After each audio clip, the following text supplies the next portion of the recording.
프롤로그. 서울을 팔고 도쿄를 사다. 지난 5년 한국은 바야흐로 부동산의 시대였다. TV, 뉴스, 신문, 온라인 커뮤니티 등에서 부동산, 특히 서울의 부동산 전성시대에 관한 이야기가 끊임없이 오갔다. 혹자는 뛸 듯이 기뻐했을 테고 혹자는 잠 못 이루는 밤을 보냈을 테다. 나의 경우는 전자였다. 약 9년 전에 시작한 내 부동산 투자는 이 흐름을 제대로 탔다. 다만 이 성공은 부동산 투자에 관록이 있었던 탓이 아니라 초심자의 행운이 깃든 케이스라고 볼 수 있다. 그러므로 이 책에서 서울 부동산 투자의 노하우나 지역별 투자법 같은 것을 말하려는 것은 아니다. 오히려 나는 모두가 입을 모아 칭송하는 서울 아파트를 매도하고 해외 부동산에 투자했다. 그것도 잃어버린 20년 의록 경기 침체의 상징이 된 일본 부동산의 말이다. 일본 부동산 투자를 시작할 당시 국내 부동산 상승장에서 얻은 차익이 약 4억 원이었다. 적다면 적고 많다면 많은 금액이다. 거기에 맞벌이하면서 모은 1억 원을 합치니 수중에 5억 원가량의 현금이 생겼다. 이 금액을 재투자할 곳을 찾아다녔지만 대한민국 부동산 시장에서 5억 원이 더는 그렇게 큰 돈이 아니었다. 특히 지난 5년 서울 부동산은 투자자와 실수요자들이 모두 참여하는 말 그대로 전 국민이 뛰어든 시장이 되었다. 그래서일까? 보면 볼수록 5억 원으로 투자할 수 있는 매물이 많지 않았다. 게다가 서울 아파트를 남겨둔 채로 추가 투자처를 찾다 보니 갈수록 늘어날 보유세나 양도세 등의 세금 문제도 고민이었다. 무엇보다도 과열되는 서울 부동산을 바라보고 있자니 점차 불안한 마음이 들었다. 5억 원으로도 투자할 곳이 마땅치 않은데 지금의 가격이 적정가인지 아닌지 판단이 어려웠다. 어느 자산이든 오름세와 내림세는 반복되기 마련이며 영원히 오르는 것은 없기 때문이다. 그리고 만일 계속 오르더라도 비정상적으로 치우친 시장에는 부작용이 생길 가능성이 크다고 생각했다. 지금이 오름세의 끝자락인지 시작점인지는 아무도 알 수 없다. 하지만 큰돈을 투자하기에는 예측하기 힘든 규제와 세금이 부담스러운 상황인데다 만에 하나 하락세가 나타나면 그 범위와 여파가 감당하기 힘들 정도로 클 것이란 판단을 내렸다. 이런 이유로 국내가 아닌 해외로 관심을 돌리게 되었다. 해외로 시선을 돌리니 그곳에는 더 넓은 세상이 있었다. 그곳에도 사람이 살고 경제가 돌아가고 수많은 부동산들이 존재했다. 선택의 범위가 넓어진다는 것은 가능성이 커진다는 뜻이다.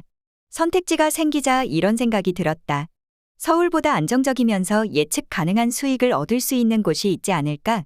뿐만 아니라 훗날 이주를 할 수 있는 곳이라면 투자는 물론 나의 미래까지 준비할 수 있지 않을까?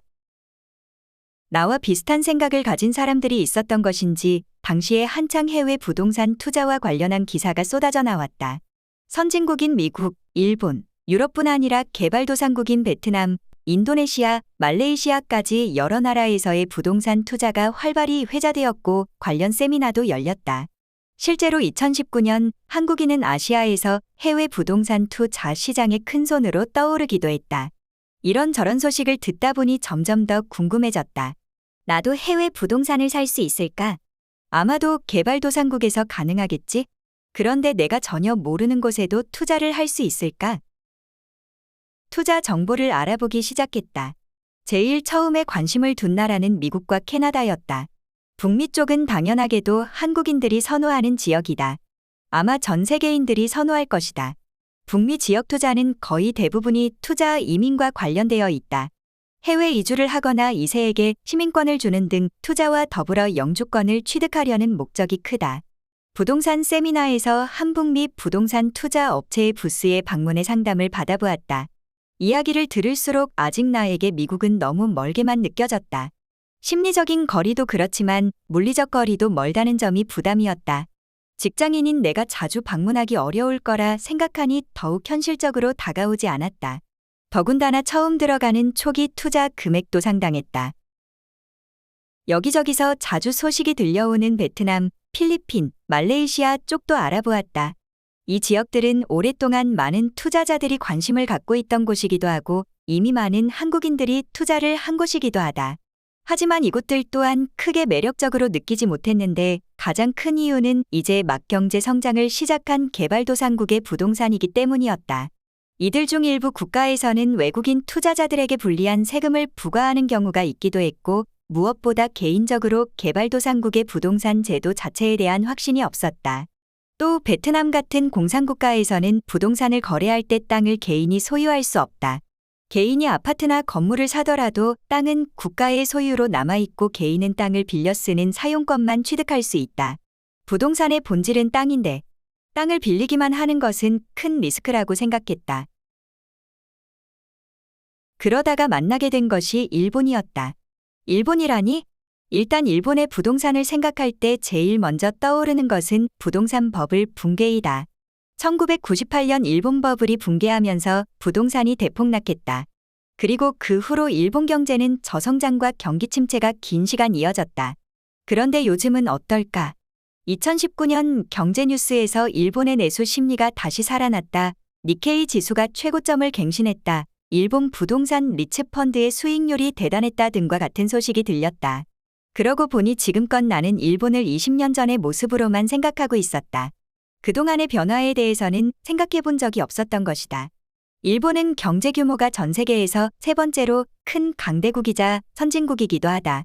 한국인이라면 이 사실이 불편할 수도 있겠지만 사실이 그렇다. 세계 GDP 순위 세 번째인 선진국. 이만한 경제 규모를 가진 나라의 부동산이라면 아무리 버블 붕괴 이후라고 해도 가격이 어마어마하게 높을 거라는 생각이 들었다. 실제로 워킹홀리데이나 주재원을 갔던 친구들은 도쿄의 살인적인 월세에 대한 이야기를 종종 들려주었다. 그런데 이런 생각들은 모두 사실이 아니었다. 뚜렷한 근거 없이 무작정 침체로 각인되어 있던 일본 부동산은 9년 전부터 다시 들썩이기 시작해서 2017년부터 호황인 상태였다. 또 엄청나게 높은 가격대일 거라고 생각했던 도쿄 부동산 중에는 내 종잣돈으로 살 수 있는 금액대의 부동산이 있었다. 게다가 오랜 침체를 거쳐 이제야 회복되고 있는 도쿄의 부동산을 찾다 보니 아직 상승 여력이 충분한 곳들도 정말 많아 보였다. 2019년 서울의 25평 아파트 중위가격이 9억 원가량이었다. 그런데 일본의 수도인 도쿄, 그것도 외곽이 아닌 도심부의 25평 타워 맨션은 6에서 7억 원 정도로 무척 저렴하게 느껴졌다. 장점은 더 있었다. 해외 투자자에 대한 규제는커녕 절세할 수 있는 세금 특례가 더 많고 당연히 외국인들이 땅을 소유할 수도 있다. 또한 부동산 대출도 별다른 규제 없이 전 세계에서 가장 저렴한 금리로 받을 수 있다. 부동산 제도가 체계적이고 법규가 잘 되어 있는 것은 말해서 무엇할까? 일본은 공적인 문서 작성을 무척 좋아할 뿐더러 꼼꼼하다 못해 과한 섬세함으로 기억되는 곳이 아닌가. 이런 사실을 깨닫고는 일본의 부동산에 대해 파헤치기 시작했다. 그리고 약 6개월 후 나는 5억 원가량의 금액으로 도쿄도 신주쿠구에 위치한 대지 40평짜리 상가주택을 샀다. 매입 당시의 명목 수익률은 5.8%였다. 그리고 지난 3년간 임차인 구성을 바꾸면서 월세를 올렸고 현재는 실질 수익률 13%로 월세를 받고 있다. 대출이자 관리 회사 수수료, 세금, 각종 공과비 제외. 한국에서는 상상할 수 없는 수익률이다. 더욱 풍족해진 현금 흐름은 내 생활뿐 아니라 앞으로의 투자 계획도 탄탄하게 만들어주었다. 언젠가부터 미국 주식 투자가 유행이다. 그런데 개미들이 미국 주식에 관심을 갖고 직접 투자하기 시작한 것은 불과 몇 년 되지 않았다. 원래도 미국 주식은 그 자리에 있었고 심지어 전 세계에서 가장 유망한 투자처였음에도 한국인들은 국내 주식에 집중했다. 그 이유는 해외 주식 거래가 아직 대중화되지 않아 접근이 어려웠기 때문이기도 하겠지만 가장 크게는 한국 주식 역시 충분한 수익을 낼 만큼 매력적이었기 때문일 것이다. 한국 주식의 매력도가 떨어지자 너도 나도 앞다투어 직접 해외 주식 계좌를 개설하고 HTS와 MTS로 거래를 시작했다. 이제는 주식하는 사람 중 미국 주식을 포트폴리오에 넣지 않은 사람을 찾아보기가 힘들 정도가 되었다. 그렇다면 해외 부동산 투자는 어떨까? 아직까지는 예전의 해외 주식처럼 막연하고 어려워 보인다. 게다가 부동산은 주식과는 달리 부동성이 있다는 특징 때문에 내가 직접 이동해야 하기도 하고 처음 투입되는 금액도 꽤 큰 편이라 장벽이 높아 보이는 것이 사실이다. 하지만 투자재라는 측면에서 보면 결국 주식이든 부동산이든 같은 원리가 적용된다. 특정 주식 또는 특정 지역 부동산의 기대 수익률이 작아졌거나 위험도가 커졌다면 다른 투자처를 찾으면 그만인 것이다. 해외 주식이 해외 증시에 상장되어 있듯이 해외 부동산도 다른 나라에 존재하고 있을 뿐이다. 한국에서 사람들이 한국의 부동산에서 살아가듯 해외 각지의 부동산에서도 사람들이 살아가고 있다. 부동산의 본질은 같다. 2022년 현재 한국 부동산 시장은 마치 안개 속처럼 불투명하다. 갑작스럽게 금리가 오르며 수요 심리가 뚝 떨어졌기 때문이다. 불과 1년도 채 안 되어 시장 판도가 완전히 뒤바뀐 것이 신기할 정도다. 지난 몇 년간 절대 불패를 외치던 아파트 투자도 더는 진리가 아니게 되었다. 부동산 가격은 떨어지는데 세금은 그대로고 금리는 계속 오른다. 투자자에게 힘든 시기가 왔다. 하지만 투자자라면 한시도 돈을 놀리지 않아야 하는 법. 활로를 찾기 위해 기존의 방법이 통하는 시장을 기웃거리는 투자자가 있다면 아마 불안할 것이다. 특히 이미 종잣돈이 마련되어 있는 경우라면 더욱 그렇다. 그렇다면 바로 지금 일본 부동산에 눈을 돌려보는 건 어떨까? 전 세계 최저 금리, 저평가된 부동산, 높은 수익률, 유례없는 엔저 현상. 이 모든 것이 일본 부동산을 매력적으로 만드는 요소다. 투자자라면 시공간을 초월해 돈을 벌 수 있는 곳에 가서 돈을 벌면 그만이다. 그렇기에 한국 내부로만 향하던 시선을 해외로, 바깥으로, 특히 일본으로 돌려보자는 것이다. 물론 그렇다고 해서 무작정 덤벼들라는 이야기는 아니다. 모르는 영역이니만큼 철저한 대비는 필수다. 낯설어 보이는 해외 부동산 투자이지만 누구든 도전할 수 있다. 평범한 월급쟁이였던 나도 성공했으니까 말이다. 지금 부동산 투자의 길을 헤매고 있는 사람들, 더 넓은 세상으로 투자의 길을 넓혀보려는 사람들에게 내 경험담이 도움이 되기를 바란다. 덧붙여 나는 부동산 업계의 전문가가 아닌 일반인으로 이 책에는 철저히 투자 목적으로 접근하여 얻게 된 정보와 기록들을 담았다. 최대한 사실에 부합하도록 많은 리서치와 공부를 하였으나 미처 확인하지 못한 오류가 발견된다면 미리 양해를 구한다.